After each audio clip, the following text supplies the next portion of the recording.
千里之行，始于足下。A journey of 1,000 miles begins beneath the feet. We now gather in the Tao to travel the journey together. Welcome to Tao Talks with Derek Lin, where we take a deep dive into the Tao Te Ching by Lao Tzu.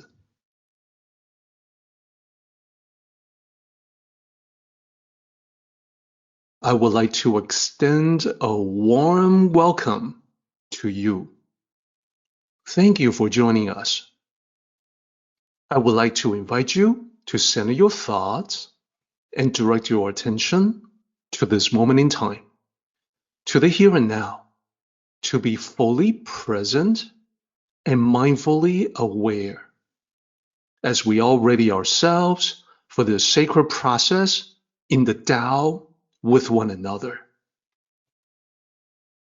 Now, without further ado, let's get started with Tao Te Ching 22. Chapter 22, Hold to the Oneness.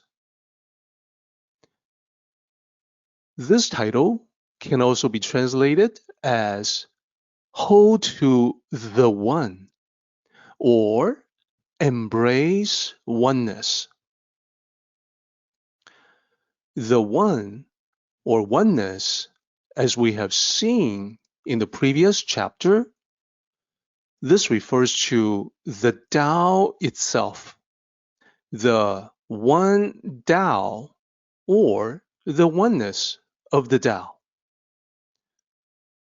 The three characters that you see, the one on the left is to hold on to or embrace. The one in the middle, that is the simplest Chinese character of all. One single horizontal line, meaning one. No great mystery there. And then the character to the right is simply the character for chapter. So not only is one the Tao, it is also the Tao within us.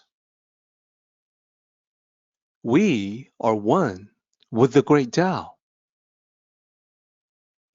As a reminder, we ended the previous chapter 21 with this. This was from the question posed by Lao Tzu. How do I know the nature of the source? With this. This referring to the Tao. So when we begin this chapter with the one or oneness, also meaning the Tao, you can see that this chapter serves as a reinforcing message to the previous one, or the continuation of the same thought process from the previous one. And as we will continue to explore this and the one, we will also touch on concepts like the oneness of you, that is, your true self. Who you really are, your innermost being, the you that exists independent of all the external layers, like your mind, your memories, your identity, your belongings. None of that is who you truly are. There's something very deep that remains you no matter what. In Zen Buddhism, as I have mentioned previously, this is known as the self-nature, 本性, that is, your original self. Related concept to that, to the self-nature, is the Buddha nature. That is the potential for self-nature to awaken into enlightenment. So from all of these terms, we can see that embracing the oneness means holding on to the one or your inner essence. In an authentic Tao tradition, it is often said that a true master, a real teacher, is somebody who can point this out for you. They would point to the oneness, resolving your perplexity. Direct your attention to yourself and provide you with guidance to the one path, and refine yourself as the starting point of cultivation. Masters from such authentic traditions may be difficult to find on this side of the cultural divide. But once you have seen such a master who can point the one truth out to you, it will be easy for you to understand that a master of the Tao is not someone who is vague and uncertain. Such a living sage, in reality, would not be saying things like, who knows? Who knows what is right? Who knows what is true? These are pretentious ways of trying to appear as having great wisdom. Real masters provide clarity, even in dealing with the uncertainties of life.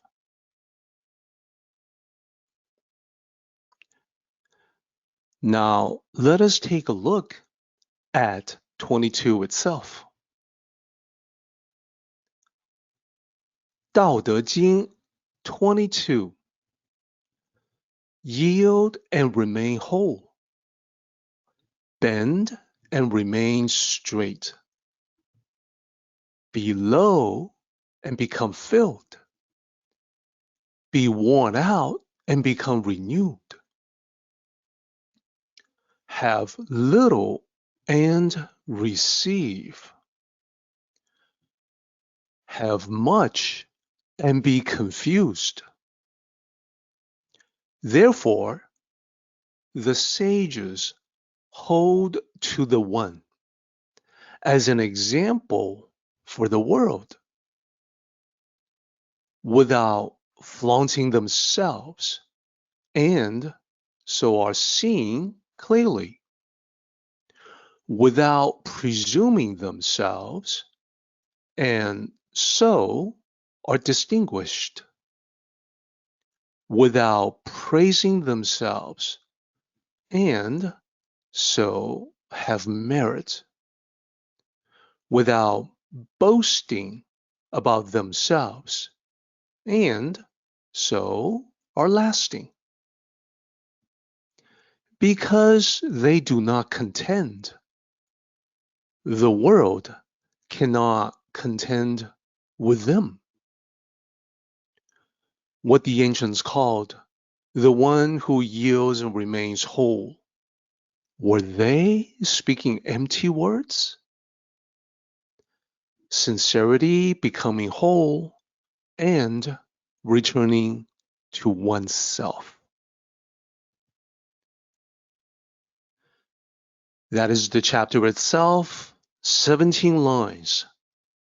And as usual, we should now be taking a look at the underlying structure in the sectional analysis. Looking at these lines from top to bottom, I think the first thing that stands out is that all the lines in the beginning are 3 characters each. Not only that, but the character in the middle is repeated. It is the same from line 1 to line 6. Let me highlight them so they're easier to see. Beyond line 6, we no longer have the iteration of the 3 character lines. And the subject of the lines begin to talk about something else, about the sages.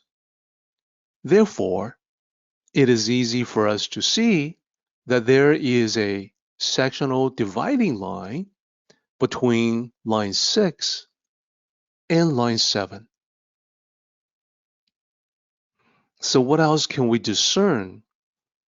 Looking below line 6 to the rest of the chapter, there are no other iterations below that of 3 character lines, but there are repeating characters. The one that stands out for me, and perhaps for yourself also, are the repetitions from line 9 to line 12. If you look at line 9, the first 2 characters and the 4th character, they are repeated in line 10. Indeed, looking further down, the first 2 characters are repeated and the 4th character is repeated as well. Looking down to line 12, it is the same thing. Let me highlight those repeated characters so they're easier to see.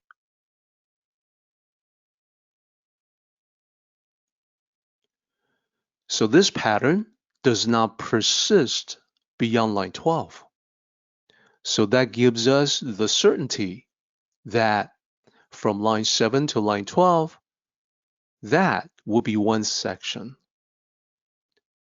So this chapter now looks like it can be divided into 3 sections. The introductory section, section 1, is a whole bunch of admonitions from Lao Tzu, or statements from him about the best way to live, to yield and remain whole, to bend and remain straight, and so on. Then, in the middle section, section 2, Lao Tzu talks about the sages. He's not talking about himself. Rather, he's talking about the ancient sages from whom he studied the Tao. Sages that were ancient to him, just like he is ancient to us. And he noted that these sages did not flaunt, they were not presumptuous, they did not praise themselves, they did not boast. So he is depicting ancient sages who not only taught the Tao of humility, but followed it and practiced it as well. Then, in the final section, the conclusion, Lao Tzu talks about contention, that the lack of ego or arrogance or showing off oneself on the parts of the ancient masters, it meant that they were not contentious. Oftentimes, the display of ego, it is all about a contentious nature, wanting to compete against others, wanting to overcome, defeat, or best other people in a contentious situation. So, humility can be linked to non-contention. So now, I think we are all ready to talk about the chapter line by line, beginning with the first two lines. Yield and remain whole, bend and remain straight. So these characters require some additional explanation to get the full meaning and flavor as Lao Tzu intended. Yield, that's the first character that you see there, and bend, they both describe a flexible but determined approach to life. So we consider these two lines together. This observation is a penetrating insight into life from Lao Tzu. Because it was true back in his days, it is still true today that people tend to meet force with force, which is not a great strategy. From simple observations that we ourselves can make, we note that in life, it is often unwise to meet stubbornness with stubbornness, force with force, fighting fire with fire, counteract violence with more violence. So I say these are ineffective strategies because they produce poor results. More than that, they are exhausting. They wear you out.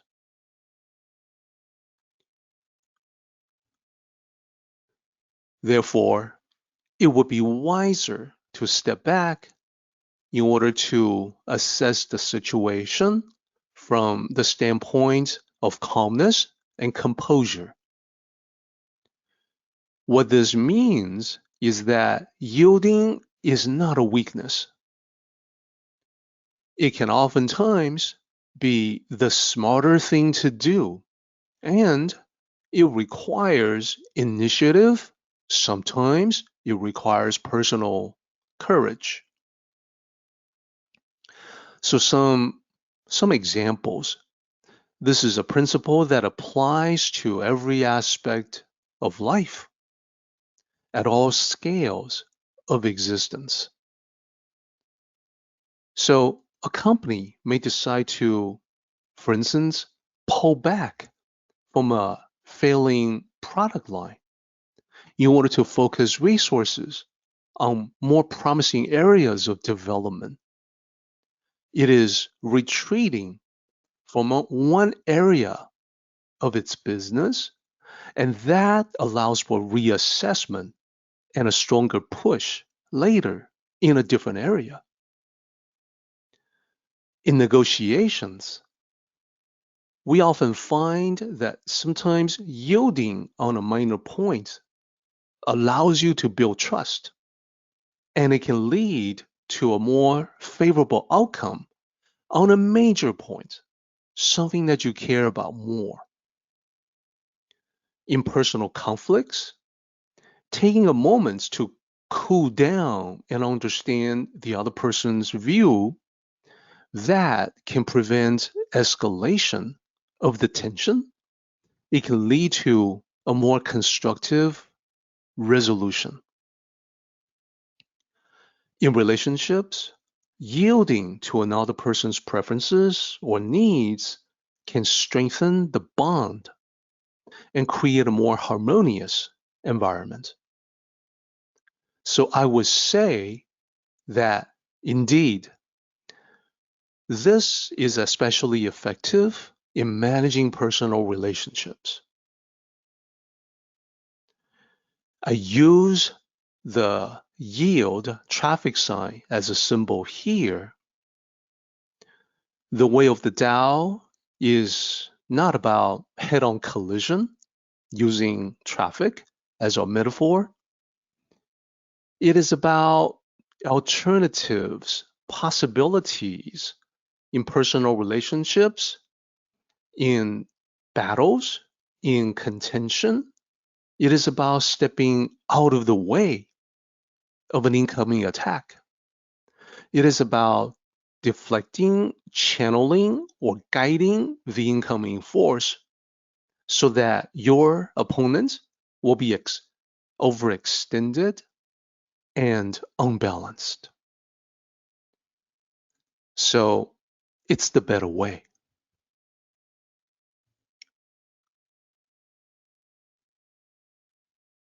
When we talk about yielding and bending, we should note that these steps, these approaches, they are aligned with the characteristics of life.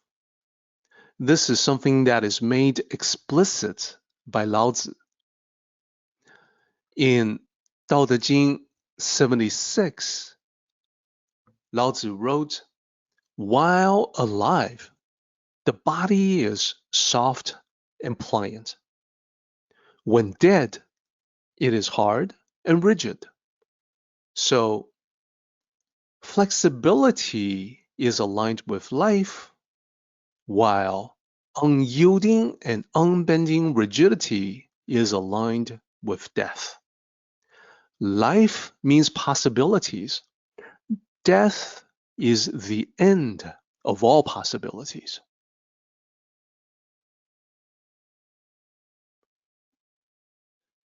So this applies when we encounter adversities in life. The metaphor here is that the adversity is like a hurricane for the grass and trees, for the plants. So the grass that can yield to the winds will remain whole. It is unaffected by the hurricane. It will continue on after the hurricane has passed. On the other hand, the trees that resist will risk being uprooted or broken by the strong winds. Therefore, in an adversity, the world may tell us to fight, to resist. But the Tao says something different. The Tao will teach us to be wiser by being more flexible. This is something that the sages have noted since ancient times, comparing the yielding with the unyielding. So the hurricane for us may represent a situation where we are unjustly blamed, mistreated, being wronged in some way. And when we say remain whole, the concept of remaining whole is similar to our English expression to make whole. Often in the business world, you'll hear people say, "Oh, you have to make me whole," meaning restoration, repair a business relationship that can be broken to compensate for someone's loss. Now, this flexible approach, when you don't have it, as I mentioned, the trees that get broken or uprooted because they cannot sway with the winds, they cannot remain whole. So for us to meet stubbornness with stubbornness, it only results in more contention. And that's why it is not the best course of action.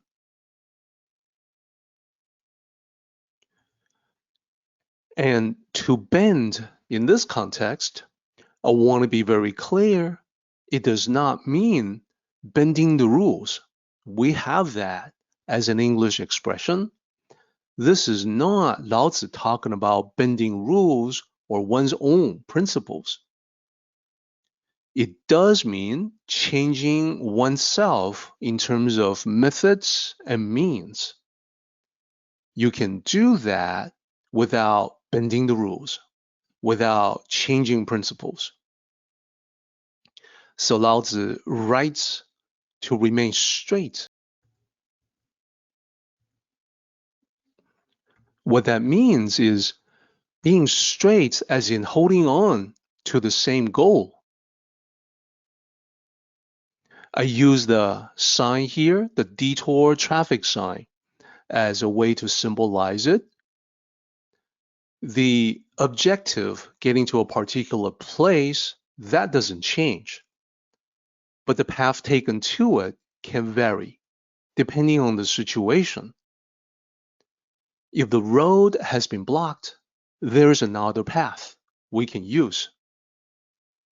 We reroute to detour. And while doing so, there's no need to be frustrated. It is only a momentary inconvenience. Perhaps it adds a few minutes to the overall travel time. And the other meaning of remaining straight is to hold on to one's integrity. So there is no need to compromise one's values. Sometimes people do so, yield only because they feel like they have no choice.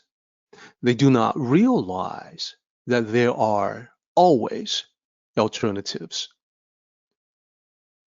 And people compromise their values also because of that. They have no choice. They don't know that there are alternatives. As Tao cultivators, we have to always keep an open mind about possibilities out there, having the faith that there's always another way. Keeping an eye open for possibilities, contingencies. So this line, in that sense, matches the meaning of the previous line. Bend and remain straight. And we can think of it this way. If you use a straightforward approach, you may be blocked. You're seeing that construction on the road, you can't proceed, there's a detour sign. Being flexible and using an alternative path allows you to, in a real sense, go straight through, bypassing the blockage to where you wanted to go. To be straight in this context can also refer to your thinking. To think straight in this case means you have the correct assumptions, the correct reasoning, and it leads to the correct conclusion. There's a common saying that will give us insights on this particular lesson of the Tao.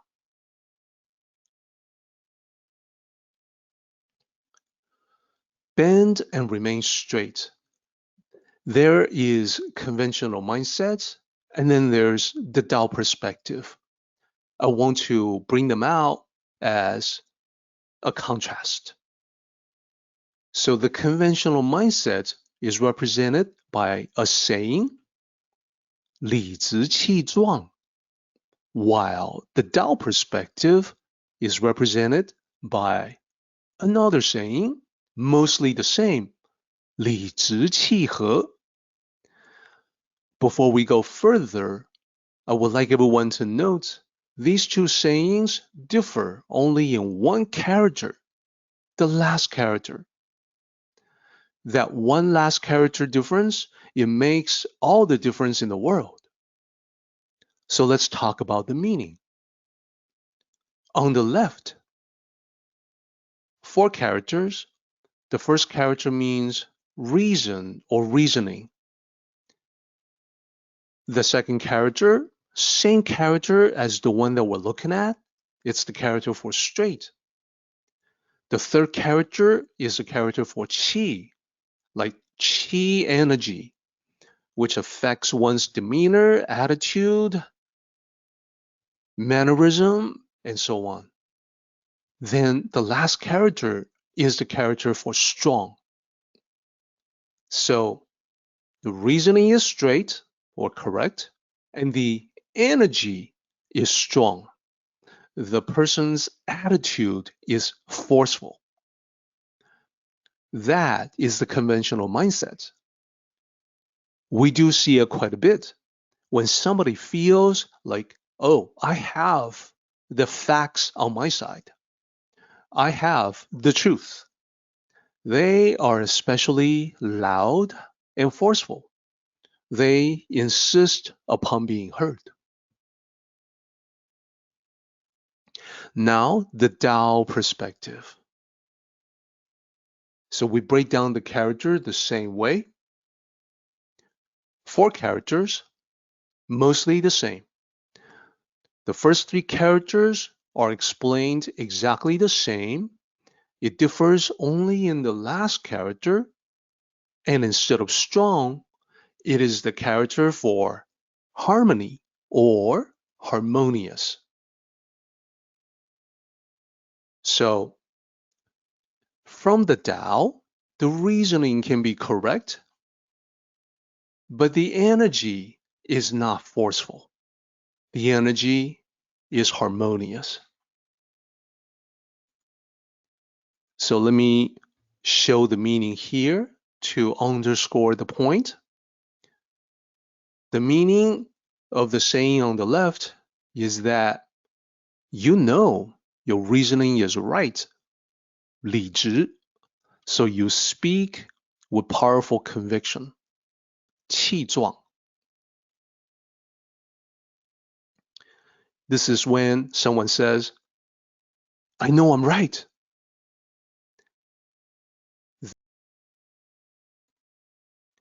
To the right, the meaning of the expression is the reasoning is straight.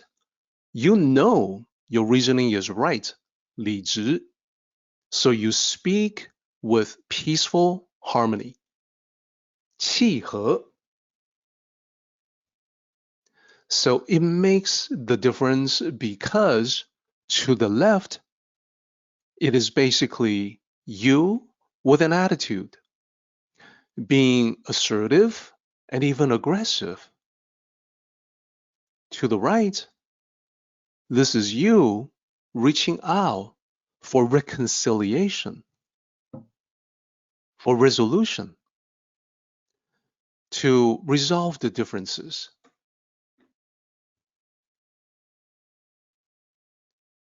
Now, the problem with the approach on the left, 理直气壮, is that, yes, you may be correct, you may be right, but you do end up alienating others with an arrogant approach. To be especially loud and aggressive, it'll turn people off with this domineering approach. So in this respect, we want to be different from how people usually are. The benefits of 理直气和 is that people appreciate you for helping them see reason.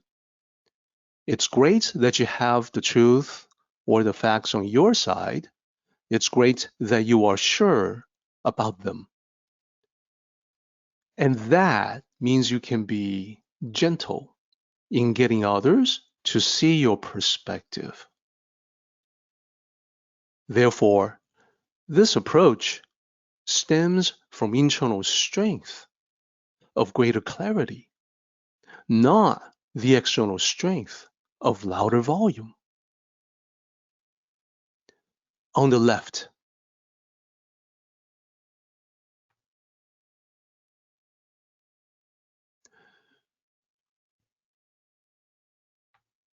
I want to note that 理直气和 is the standard for Tao cultivators. It is the result of being gentle to foster harmony. You can be correct and considerate at the same time. People like it when they learn something new, without having that new information be beaten into them. So I think we can all see how this is related to the line we are studying. It's not enough to be correct. You have to be willing to take it down a notch or two by using the flexible approach. So I want to use a graphic to illustrate the soft approach of the Tao. I want to start by having this depiction here to show your life progressing as usual, and then you come upon contention. Your path, the road, is blocked with contention. And this may be, as I mentioned, a situation where you are wronged, you are unjustly blamed, or mistreated in some way. When you get to this point here, it's a scenario that should be familiar to all of us. You're just moving along, minding your own business, but then suddenly it happens. Something happens to you that is unjust, that is not right. I do want to keep this at a generic level and not get into specifics, because the teaching from Lao Tzu is meant to be universal, applicable to all kinds of contentious situations in every aspect of life. Maybe in business, maybe in the community, in the neighborhood, in the family, and so on. So then, here you are, you're on the receiving end of negativity that you do not deserve, that you never asked for. You know you have to respond in some fashion. So there's a couple of possibilities.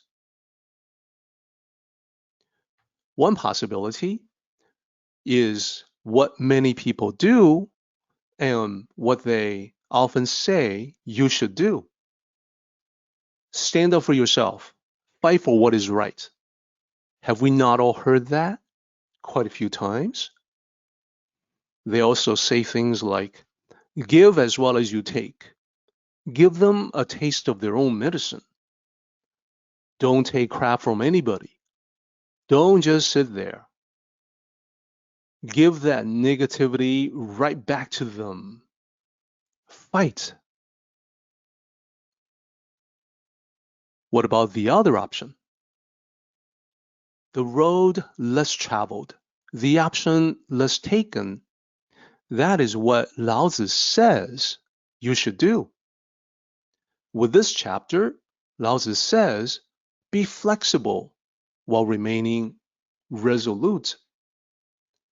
Watch for alternatives. Keep your mind open, keep your eyes open. As Lao Tzu has expressed, this is very different from what people do. That difference applies to his advice to you and me. Rather than to get dragged down to the level of the people who initiated this contention, it's better to use your wisdom in being yielding. And let's be clear, this is not yielding out of fear. This is not yielding because you are averse to fighting for yourself. Tao cultivators can fight and can fight effectively, but Tao cultivators do not view fighting as a necessity at all. There is no you must fight for your right type of thinking. That is much more of the aggressive or the assertive energy that we have just talked about. Yielding stems from strength and composure. It is the intentional and mindful decision to proceed in a better way. In that state of mind, there's no need to admit to being wrong when you are not. There is no need to compromise your values or what you know to be true. So, none of this yielding will prevent you from calmly evaluating the situation. It can indeed help you look for a way around, like the detour sign we were just looking at. Going around. Perhaps you are not familiar with the alternate route, and indeed, thinking about this is the less popular option, perhaps because most people are not familiar with the Tao or Tao concepts. But the alternate path will get you where you want to go. The trouble with the first option is this. It takes you right back to contention. You don't back down, so they don't back down either. Soon, you have to choose again, and if you make the same choice, you'll be back here again before too long. It becomes a circular path with no end in sight. Therefore, I associate this with the symbol of the karmic circle. It keeps going. Contention breeds more contention. And what about the other path? The path as advised by Lao Tzu. This is the better path, the better way, or the Tao. So I mark it with the symbol, with the yin and yang symbol representing the Tao. With wisdom and skill, you can yield and bend wisely according to the situation. It lets you keep your mind open for possible ways to get around the roadblock. And people who say they are stuck in a bad situation, they only feel that way because they have yet to understand how to flow like water around. So sooner or later, you figure out the best way to continue on your journey. Moving on, leave contention in your rear view mirror. By yielding, you have remained whole. By bending, you have kept your path straight and your integrity intact. I associate this with the symbol of a bird in flight. It's a dove, the symbol of peace. Its flight represents freedom because there is a feeling of liberation when you free yourself from yet another petty conflict.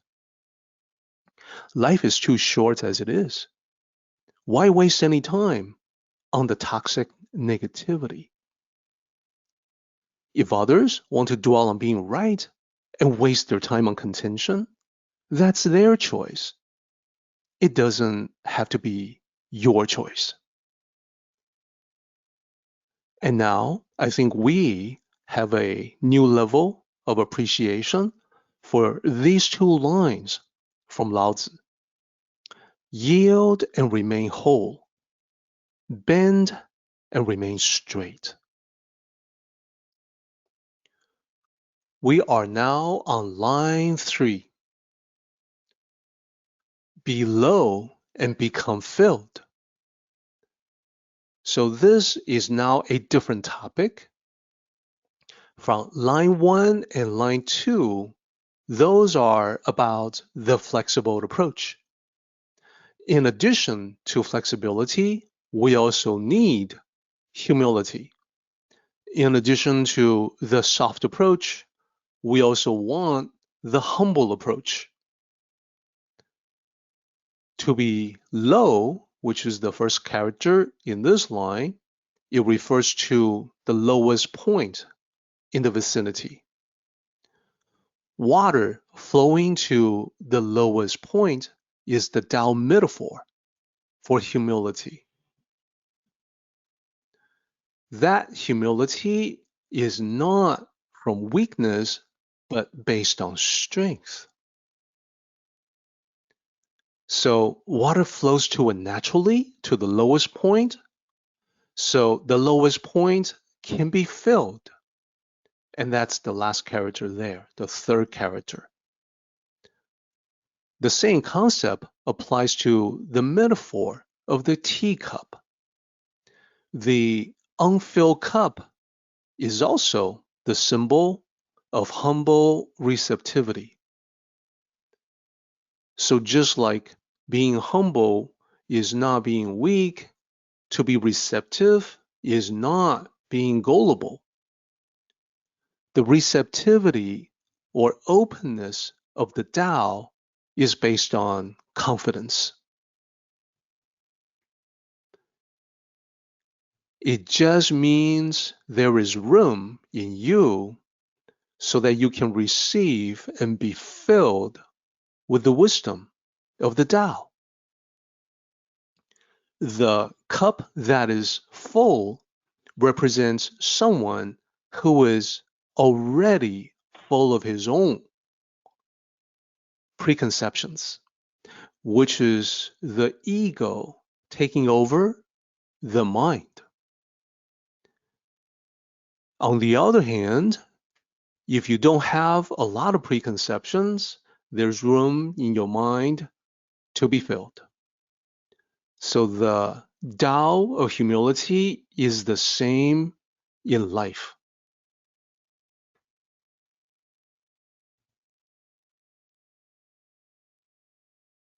So I want to highlight these lines. They work together and they have echoes in other chapters of the Tao Te Ching. Beginning with this line, be low and become filled. There is a similar expression from Tao Te Ching 32. Line 13 and 14, respectively, they say the existence of the Tao in the world is like streams in the valley into rivers and the ocean. So rivers receive water from many valley streams because they are positioned lower. So the streams flow into them and not the other way around.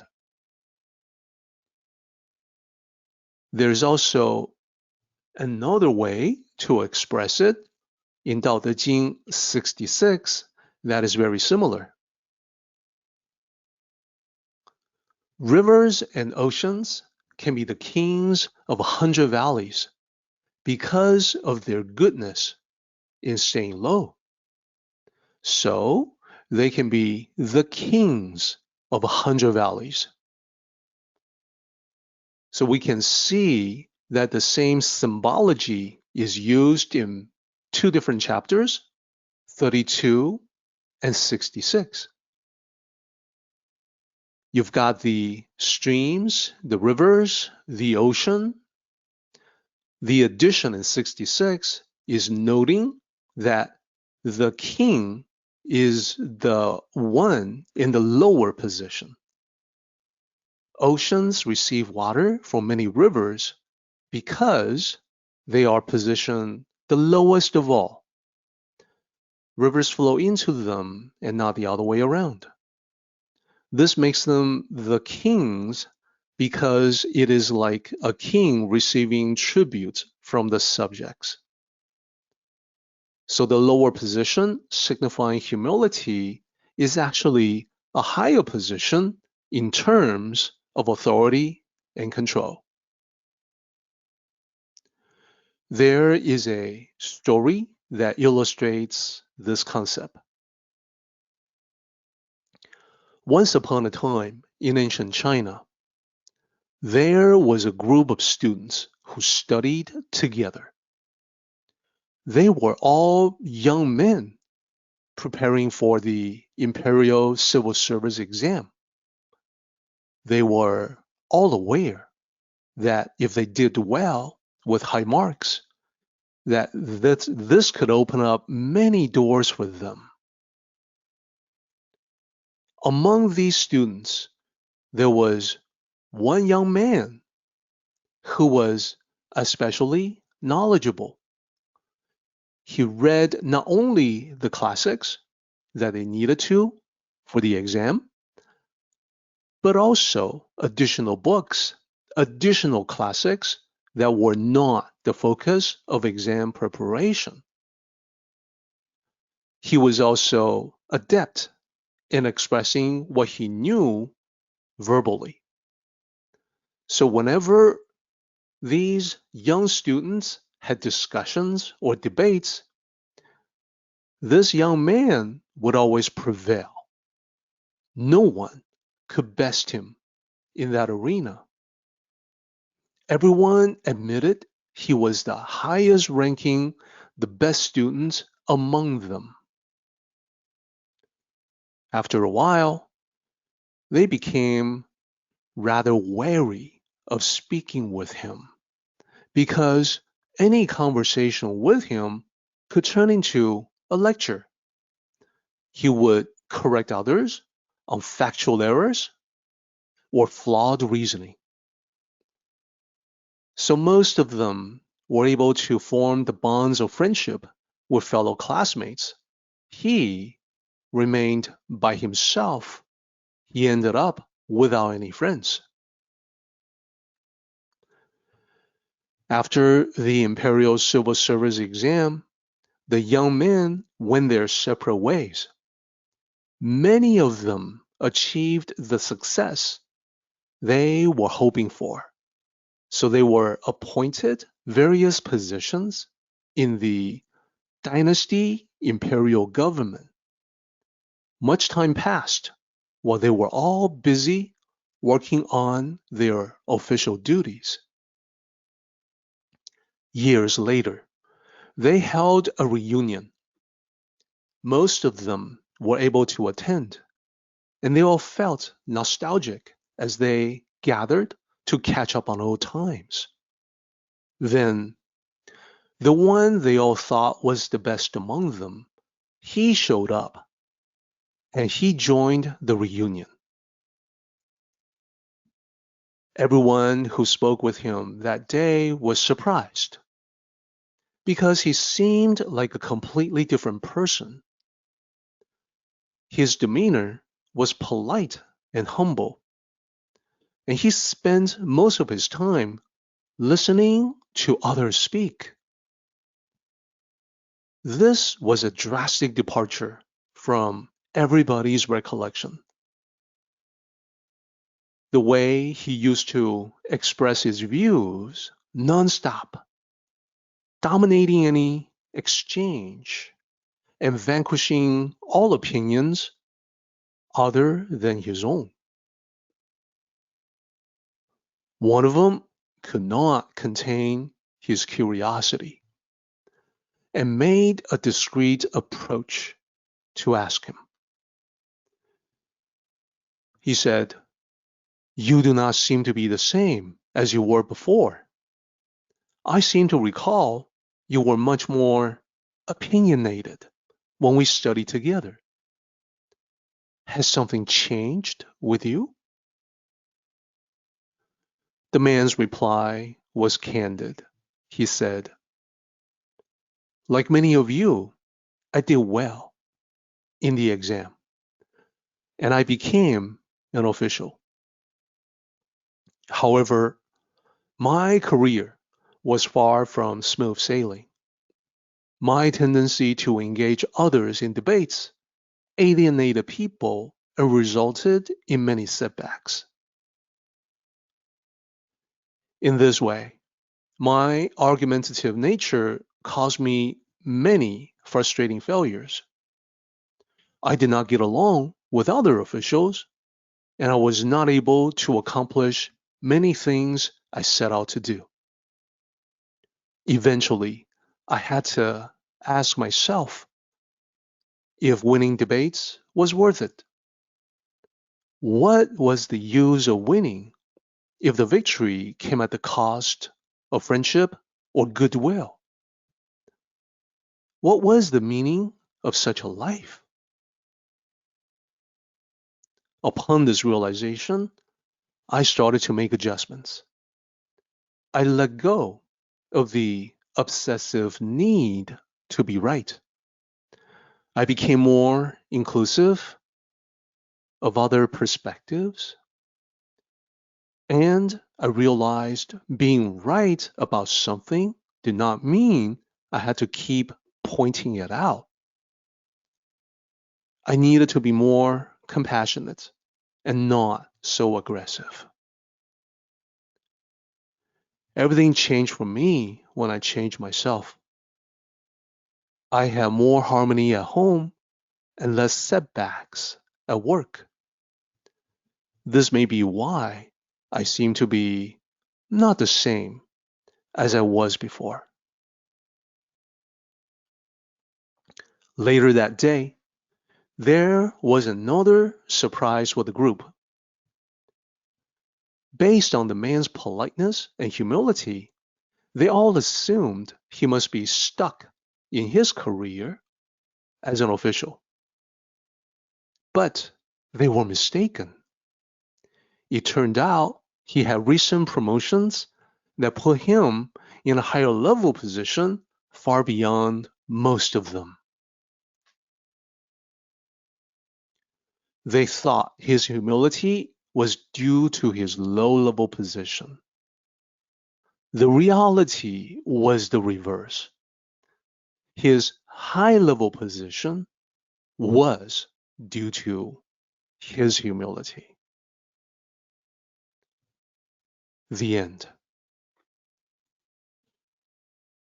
With this story, I think you can see this is why Lao Tzu says, be low and become filled.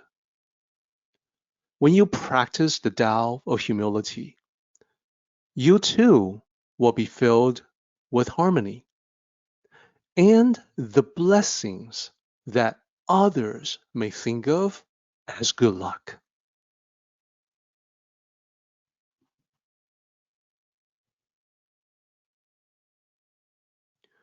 Line 4. Be worn out and become renewed. So again, we'll dive deeply into the characters, starting with the first character here. It means worn out, and for something to be worn out, it means it has been fully utilized. And this concept of something being worn out, becoming renewed, it applies universally. It could be physical things. That's when we replace the old with the new. All physical things can be worn out. Your clothes, shoes, socks. Or think about transportation. Your car's tires, brakes, battery. At home, air and water filters, plus thousands of household items that get worn out and need to be replaced with something new. Your old clothing can be donated.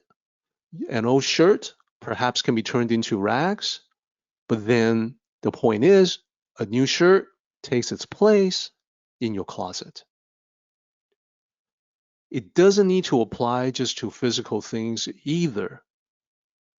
There's personal transformation, replacing old habits with something new, empowering habits.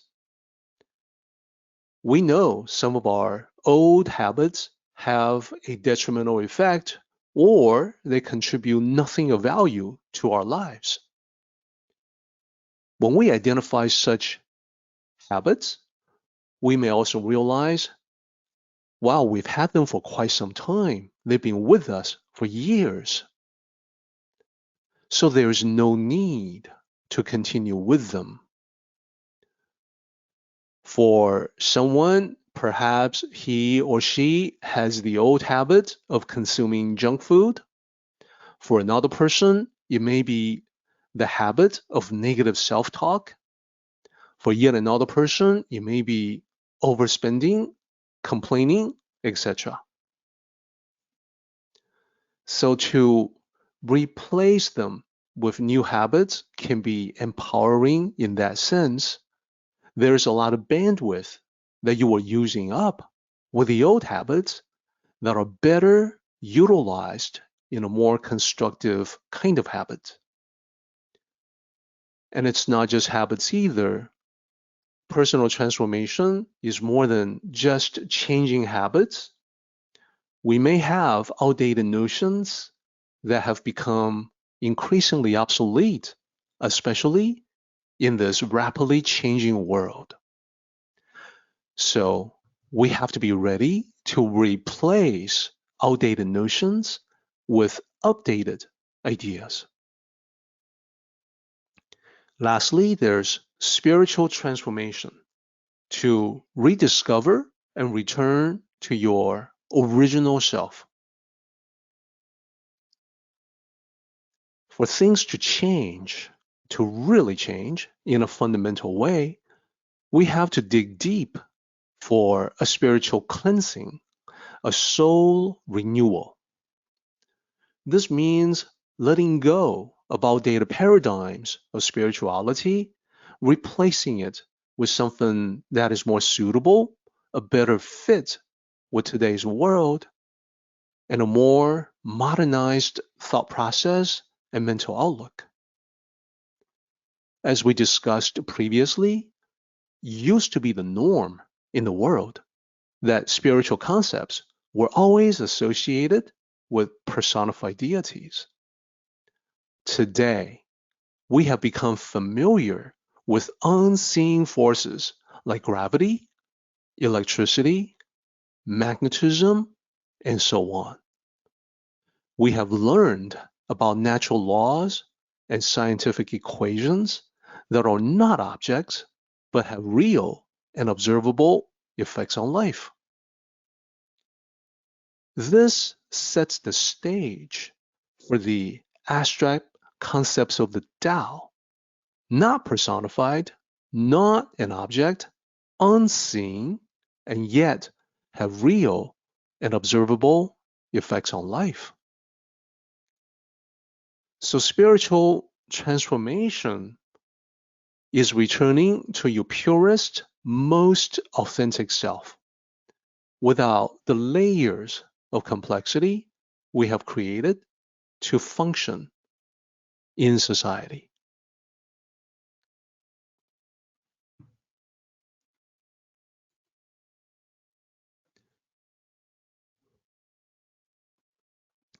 So zooming in on these lines, we have below and become filled.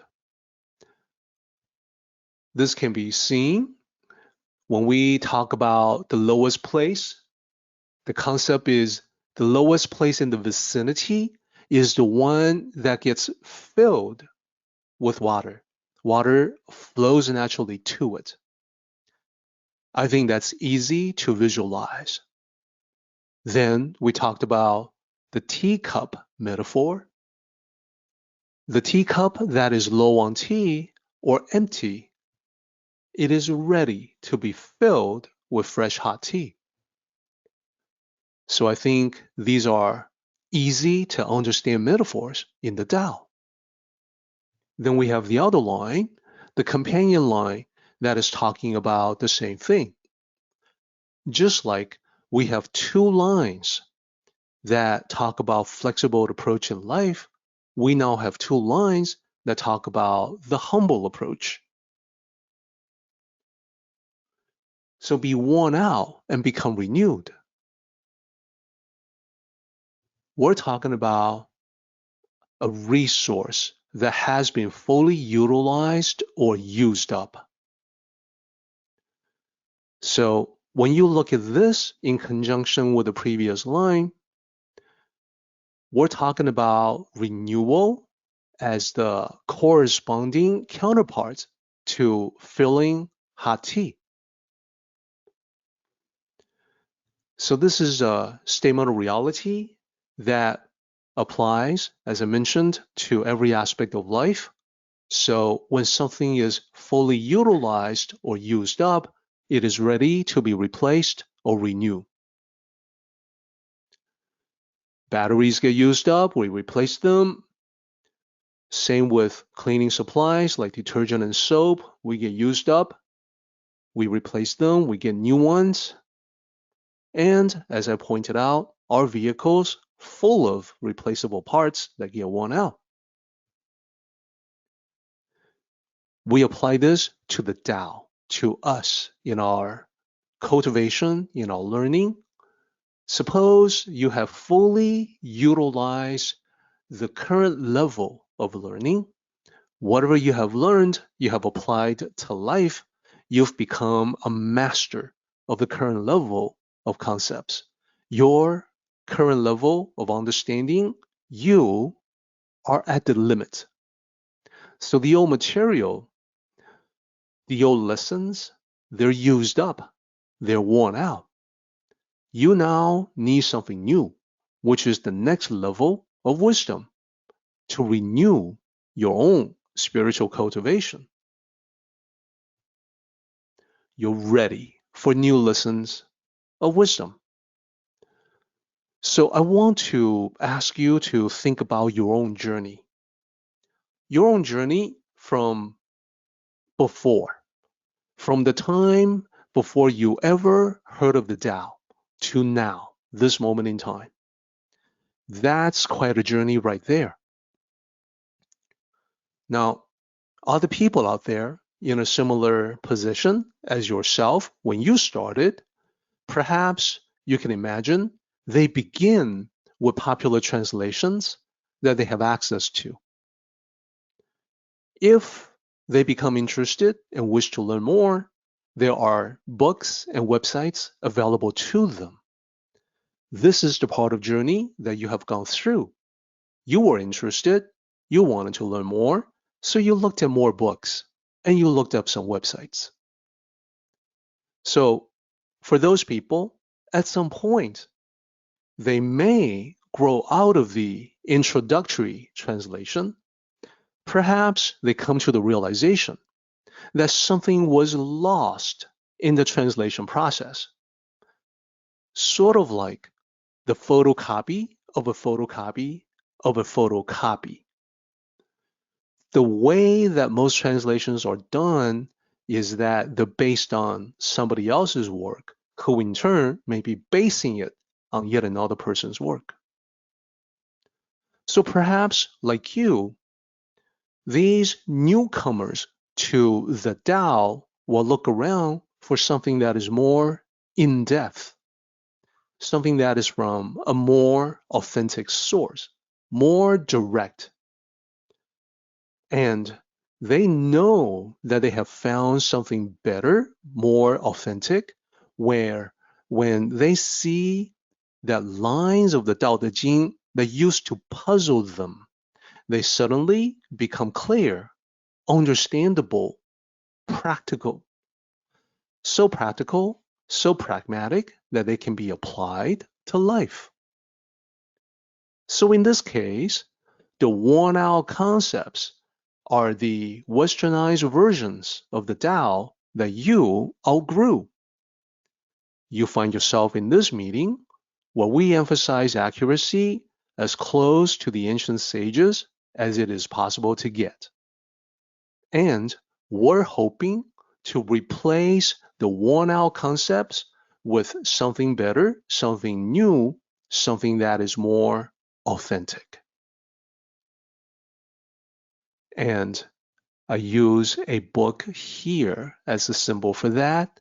And I want to note that the first line that you see there, it is connected to the second line.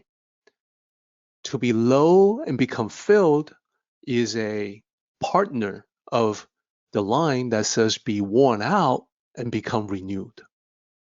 And here are the lines together.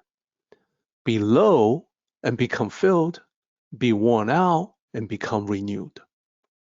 They are together as one thought.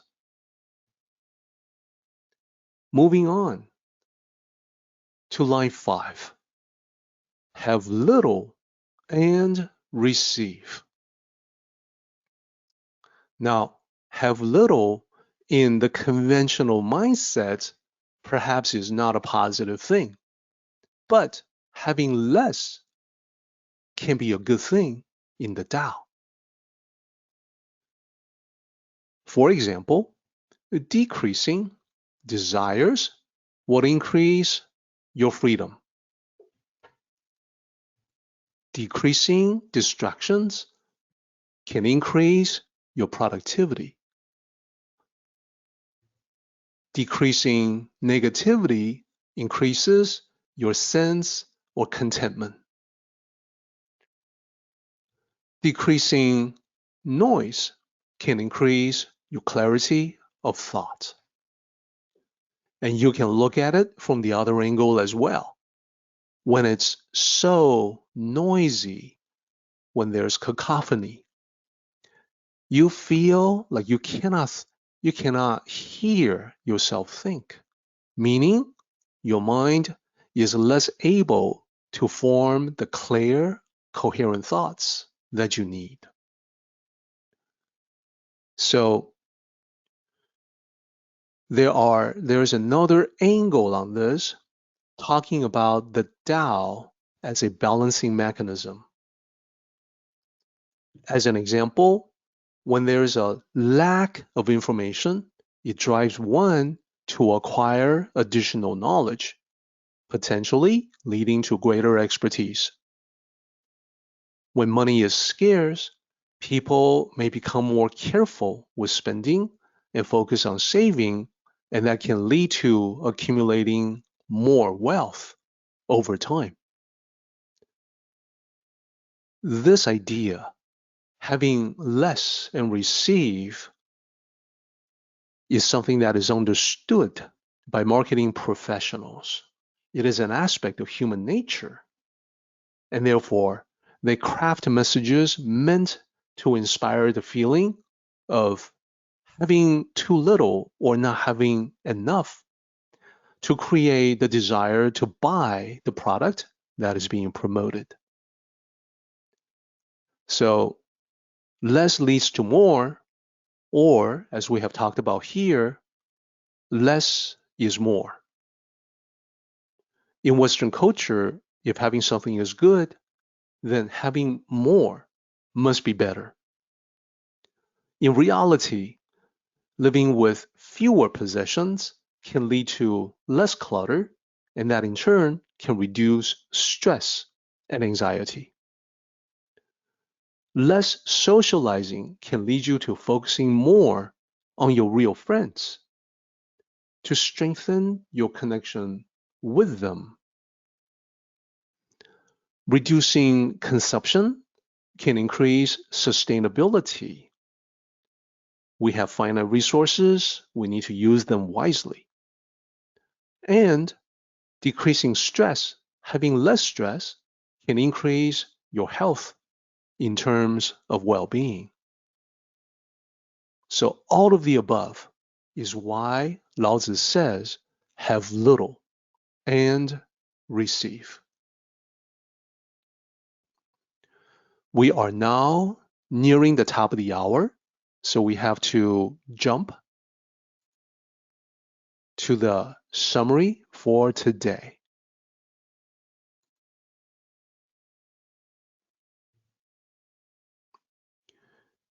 This chapter is about living the Tao, and Lao Tzu has 3 messages for us, starting with the flexible approach. When blocked in your path, consider alternate routes. Maintain your reasoning, your goal, your values, and integrity. That's the keeping straight part. So that you can aim straight, going toward where you want to go. And when Lao Tzu talks about remaining whole, that means maintaining your integrity. Then Lao Tzu also talks about humility. So the second part of this is the humble heart. Now, it is sometimes mistaken in the popular conception to mix up being humble to being lowly in a negative sense. So people confuse humility with humiliation. To be accurate, in the Tao, to lower oneself, being humble is not being lowly. Indeed, in the Tao Te Ching, Lao Tzu speaks to someone being at a high position, needing to be even more humble. So that the higher one wishes to go, the lower one must be, or the more humble one must be. This is why I have repeated that the Tao of humility, it is sourced in the true courage, which comes from compassion.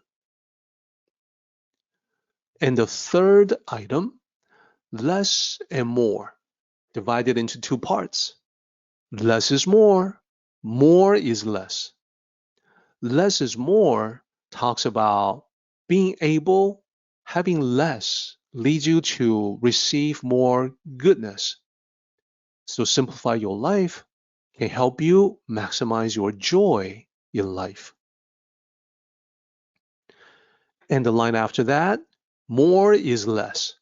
Too many choices, too many options, it can lead to paralysis. It can lead to negative effects. So many choices, I don't know which one to pick. This is a common occurrence that we observe in life. Think about how many options we have living in today's world and how confusing things can be sometimes. The more options, the more confusion. So we will talk about this in greater detail and greater depth next time.